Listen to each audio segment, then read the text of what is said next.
بسم اللہ الرحمن الرحیم۔ السلام علیکم۔ آپ دیکھ رہے ہیں ڈی ڈی پی اینالیٹیکا۔ آج کی حکومت کے فائنانس منسٹر مفتاح اسماعیل نے آج ایک پریس کانفرنس کی اور انہوں نے اس میں اپنی اسیسمنٹ دی، بتانا چاہ رہے تھے کہ آگے وہ کیا کرنا چاہ رہے ہیں اکانومی میں۔ انہوں نے کلیم کیا کہ جو روپیہ ہے ہمارا، وہ ڈالر کے مقابلے میں جو آج نظر آتا ہے حقیقت یہ نہیں ہے۔ انفیکٹ ڈالر اتنا مہنگا نہیں ہونا چاہیے، اور پاکستانی روپیہ جو ہے وہ حقیقتاً اس کی قیمت کافی زیادہ ہے، لیکن آج کے حالات میں ٹھیک ہے یہ کم نظر آ رہی ہے، لیکن اس کی وجوہات ہیں۔ اور انہوں نے کہا یہ جو کرنسی کی ہماری لگاتار ڈپریسیشن ہو رہی ہے ڈالر کے مقابلے میں، یہ ایک دو ہفتے میں ٹھیک ہو جائے گی، اور دو ایک ہفتے کے بعد آپ دیکھیں گے کہ ڈالر سٹیبل ہوگا، یہ پاکستانی روپیہ اور ڈالر ریٹ جو ہے یہ سٹیبل ہو جائے گا۔ اس وقت انہوں نے کہا کہ ڈالرز کی شارٹیج ہے، لیکن بڑی جلدی آئی ایم ایف سے بیل آؤٹ پیکج مل جائے گا، پھر وہ اس پیکج کے تحت نیچرلی ڈالر وغیرہ آئیں گے تو صورتحال بہتر ہوگی۔ اب آج جو سچویشن ہے وہ یہ ہے کہ پاکستانی روپے کی جو تباہی ہوئی ہے یہ 1972 کے بعد پہلی دفعہ اتنے بڑے پیمانے پہ ہوئی ہے، جو کہ ملک جو ہے وہ اس کو برداشت ہی نہیں کر سکتا، کیونکہ اس سے آپ کے قرضے بے پناہ بڑھ گئے ہیں روپے کی ٹرم میں۔ انہوں نے کلیم کیا کہ دو ایک ہفتے میں یہ صورتحال بہتر ہو جائے گی، اور دو مہینوں میں آپ دیکھیں گے کہ پاکستان کے اندر 1 سے 2 بلین ڈالر رقم موجود آ جائے گی، اور پھر صورتحال یکسر بدل جائے گی۔ انہوں نے کہا کہ ہماری کوشش یہ ہے کہ ہم جو روزانہ کی بنیاد پہ ڈالرز کو اکٹھا کریں، اپنی جو انہوں نے پہلے لگژری آئٹمز کی بہت ساری چیزوں کی امپورٹ بین کی تھی وہ کھول رہے ہیں، لیکن پھر بھی باہر کی بنی ہوئی نئی کاروں پہ بین رہے گا، موبائل فونز پہ بین رہے گا، اور اسی طرح بعض لگژری آئٹمز پہ بین انہوں نے کہا کہ رہے گا۔ اب یہ ساری صورتحال کا الزام انہوں نے پی ٹی آئی کی حکومت پہ ڈالا۔ انہوں نے کہا جب ہم گئے چھوڑ کے تو اس وقت ہمارا 25,000 ارب روپے کا قرضہ تھا، واپس آئے ہیں تو ان کا 44,000 بلین ہو چکا ہے۔ یہ قرضے پہ سارے چلتے رہے ہیں۔ اگر میں 2008 میں جب جنرل مشرف چھوڑ کے گئے ہیں تو اس وقت ہمارا جو قرضہ تھا وہ ٹوٹل اگر میں بلینز ڈالرز کی ٹرم میں دیکھوں تو وہ تقریباً 36 بلین ڈالر تھا۔ آج ہمارا 120-122 بلین ڈالر کے قریب قرض ہے ہمارے اوپر۔ تو قرض اتارنے کی اسٹریٹجی کسی نے ورک آؤٹ نہیں کی، قرض لیتے گئے کیونکہ یہ آسان کام تھا۔ اور آئی ایم ایف کا طریقہ کار یہی ہے کہ وہ آپ کو ٹریپ میں لیتے ہیں، آپ کو قرضہ جو ہے وہ دیتے ہیں، اور جب قرضہ بڑھ رہا ہوتا ہے اس وقت تو وہ آپ کو انکریج کرتے ہیں کہ لے لیں، کوئی آپ کے لیے رکاوٹیں پیدا نہیں کرتے۔ لیکن پھر ایک وقت آتا ہے جب آپ قرضے کے بغیر رہ نہیں سکتے اور قرضہ ادائیگی کا آپ کے پاس کوئی ذریعہ نہیں ہوتا، پھر وہ آپ کو شرائط لے کے آتے ہیں، جس سے آپ کے ہاں غربت بڑھتی ہے، جس سے آپ کے ہاں کاسٹ آف پروڈکشن چیزوں کی بڑھ جاتی ہے، ایکسپورٹ آپ کی بیٹھنا شروع ہو جاتی ہیں، غرضے کے غربت بھی بڑھ گئی، ملک کے اندر انویسٹمنٹ کم ہو گئی کیونکہ آپ کا مارک اپ ریٹ بڑھ جاتا ہے، وہ بڑھوا دیتے ہیں وہ بینکوں کا۔ تو یہ ایک بڑا میں سمجھتا ہوں کہ ایک ٹریپ ہوتا ہے جس میں وہ آپ کو اتارتے ہیں، اور یہ سارے لوگ اسی میں چلتے گئے۔ اب یہ کس حد تک درست ہے کہ جو یہ کلیم کر رہے ہیں کہ عمران خان تباہی پھیر گیا تھا اس لیے ہمیں یہ کرنا پڑا؟ آج پریس کانفرنس میں انہوں نے سارے الزامات پی ٹی آئی کی گورنمنٹ پہ ڈالے اور یہ کہا کہ اگر ہم نہ آتے تو پاکستان ڈیفالٹ کر گیا ہوتا۔ ہمیں تو آنا پڑا اسی وجہ سے کہ ہم نے پاکستان کو بچانا تھا۔ کس طرح بچانا تھا؟ آپ نے کیا بچانے کے لیے؟ کہتے ہیں کہ جی آئی ایم ایف کی شرائط جو ہیں وہ عمران خان نے مانی تھیں، اسی پہ ہم نے دستخط کیے ہیں، اور وہ جو شرائط انہوں نے مان کے مکر گئے، نہیں پوری کر رہے تھے، اس کی وجہ سے مسائل تھے۔ آپ پھر کیوں آئے؟ یہ سازش جو رجیم چینج کی ہوئی، آپ اس کا حصہ کیوں بنے؟ ملک تو آپ نے کوئی نہیں بچایا، ملک تو ڈبویا آپ نے۔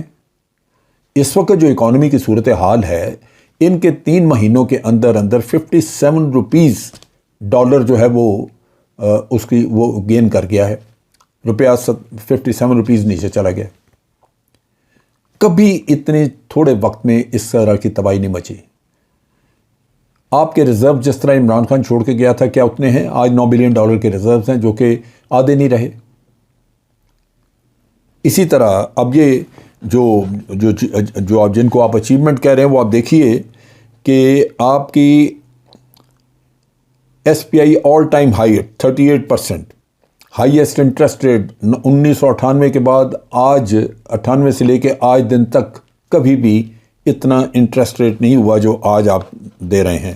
کون ہے جو قرضہ لے گا اور آپ اپنے لیے بزنس کرنا چاہے گا؟ کیونکہ بزنس میں اتنی کمائی نہیں جتنا آپ کو سود دینا پڑ رہا ہے۔ پھر یہ روپی ڈیپریسیشن آپ نے دیکھی، میں نے جیسے کہا کہ 57 روپیز کی اس میں کمی واقع ہوئی ہے روپے کی قدر میں۔ چنانچہ یہ اتنا زیادہ روپیہ تباہ ہوا ہے، آپ بالکل دیکھ لیں ڈالر ٹرم میں، اگر ایک ڈالر ایک وقت پہ اگر 100 روپے کا تھا اور دوسرے وقت پہ 200 کا ہو گیا، تو ڈالر کی ٹرم میں جو پاکستان آپ نے 100 روپیہ قرض اگر لیا ہوا تھا ایک ڈالر خریدنے کے لیے، تو اب ایک ڈالر خریدنے کے لیے آپ کو 200 روپیہ دینا پڑے گا۔ اس کا مطلب آپ کا قرض ڈبل ہو گیا پاکستانی روپے میں۔ آپ ٹیکس اکٹھا کریں گے، آپ یہاں سے کس طرح یہ اتنی رقم پوری کریں گے؟ نتیجہ یہ کہ اس حکومت نے ہر طرف ٹیکس لگا دیے، تنخواہ دار طبقہ جو ہے اس کے اوپر 35% ٹیکس ڈال دی۔ کیسے لوگ پورا کریں گے؟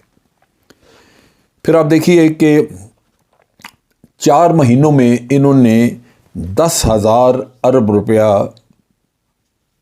قرضہ بڑھایا ہے۔ یہ باتیں کرتے ہیں ہیرا پھیری یہ جھوٹ کی، 10,000 ارب روپیہ قرضہ بڑھایا انہوں نے۔ 4 مہینوں میں 4 بجٹ دے چکے ہیں یہ، اور انٹرنیشنل ریٹنگ ہر روز ہماری گر رہی ہے۔ ڈالر مہنگا ہونے کی وجہ سے یہاں پہ کاروبار بند ہو رہے ہیں۔ آپ نے امپورٹس کم کرنے کی کوشش کی، لوگوں نے کارخانے بند کرنے شروع کر دیے کیونکہ را مٹیریل نہیں مل رہا۔ تو جس اکانومی کا جو بیڑا غرق آپ نے کیا ہے، یہ ملک بچانے والا کام کیا آپ نے جو ہمیں بتا رہے ہیں آپ؟ لوگوں کی زندگی اجیرن ہو گئی، پیٹرول کی قیمت کہیں پہ کہیں چلے گئی۔ جو آئی ایم ایف کہتا گیا آپ آنکھیں بند کر کے مانتے گئے، تو آپ کے پاس اور پلاننگ میں تھا کیا جس کی وجہ سے آپ کہہ سکتے ہیں کہ جی ہم نے اکانومی کو بہتر کیا؟ آپ نے تو زندگی اجیرن کر کے رکھ دی لوگوں کی۔ کیوں؟ کہ مذاکرات آپ نے وہی کیے جو آپ کو آئی ایم ایف کہتا گیا آپ کرتے گئے۔ تو ان حالات میں مشکل یہ ہے کہ یہ سیاست کھیلتے ہیں اکانومی کے لیے، تو انہوں نے کچھ نہیں کیا۔ عوام کو دھوکہ دینا، ان کی آنکھوں میں دھول جھونکنا، یہ ایک اہم کام ہے جو یہاں پہ کیا جاتا ہے۔ مشکل یہ ہے کہ بالآخر اپنا ملک ہے، آپ نے رہنا ہے، ٹیکس بھی دیں گے، سب کچھ کریں گے، لیکن زندگی آپ کی پہلے سے کہیں زیادہ خراب ہو جائے گی۔ حل یہی ہے کہ یہاں پہ پاپولر گورنمنٹ آئے، الیکشن کرائیں، گورنمنٹ آئے یہاں پہ، اور مل کے ایک اسٹریٹجی ورک آؤٹ کرے کہ اس ملک کے قرضے اتارنے کیسے ہیں۔ انہوں نے بتایا اپنے بات چیت میں کہ 4 ارب ڈالر کا تو صرف انٹرسٹ سود دینا ہے ہم نے اپنے قرضے کے اوپر اس سال، تو کہاں پہ آئے گا؟ کہاں سے آئے گا؟ وہ حالات بڑی تیزی سے خراب ہو رہے ہیں۔ الزام تراشیوں سے کام نہیں بنے گا۔ آپ انکمپیٹنٹ ہیں، آپ کام نہیں جانتے، کام نہیں کر سکے، آپ ہیلے بہانے کر رہے ہیں، ملک کو دھکیل رہے ہیں آپ ڈیفالٹ کی طرف۔ تو خدا را رحم کریں ہم سب پہ، الیکشن کرائیں، جان چھوڑیں، اور جو پاپولر گورنمنٹ آئے اس کے حوالے کریں تاکہ عوام ان کے ساتھ ہوں اور فیصلہ سازی ہو سکے، اور بالآخر ایک اسٹریٹجی ورک آؤٹ کی جا سکے جس سے کہ آخر کار اس ملک کو قرضوں سے نجات دی جائے۔ اگر ہم قرضوں میں ڈوبے رہے تو ہماری آئندہ نسلیں بھی بھگتتی رہیں گی۔ یہ معاملہ، یہ ملک ٹھیک نہیں ہو سکے گا۔ ضرورت اس بات کی ہے کہ نزاکت جو آج جس نازک دور سے یہ ملک گزر رہا ہے اس کو سمجھا جائے۔ حکومت کے اوپر قابض ہو کے بیٹھے رہنے سے آپ کو فائدہ تو ہے کہ آپ انجوائے کر رہے ہیں اپنے پرکس اور اپنے کاروں پہ جھنڈے لگا کے سیریں کر رہے ہیں، پاکستان نہیں ٹھیک جا رہا۔ پاکستان کو سنبھالنے کے لیے ضروری ہے کہ بے لوث قسم کی لیڈرشپ ابھی سامنے آئے جس پہ عوام کا اعتماد ہو اور وہ اس ملک کے مفاد کے لیے فیصلے کریں جو آپ نہیں کر سکتے۔ آپ نے یہ حکومت لی تھی، آپ جھوٹ بولتے ہیں کہ ہم نے یہ ملک لیا تھا کہ تاکہ ڈیفالٹ میں نہ چلے جائے، ہم ٹھیک کرنے، یہ نہیں۔ آپ نے آتے ہی پہلے این آر او کیا ہے، آپ نے نیب کے قوانین بدلے ہیں، آپ نے الیکشن کے قوانین بدلے ہیں، آپ نے آتے ہی وہ کام کیا ہے جو آپ کی ضرورت تھی، پاکستانیوں کی نہیں۔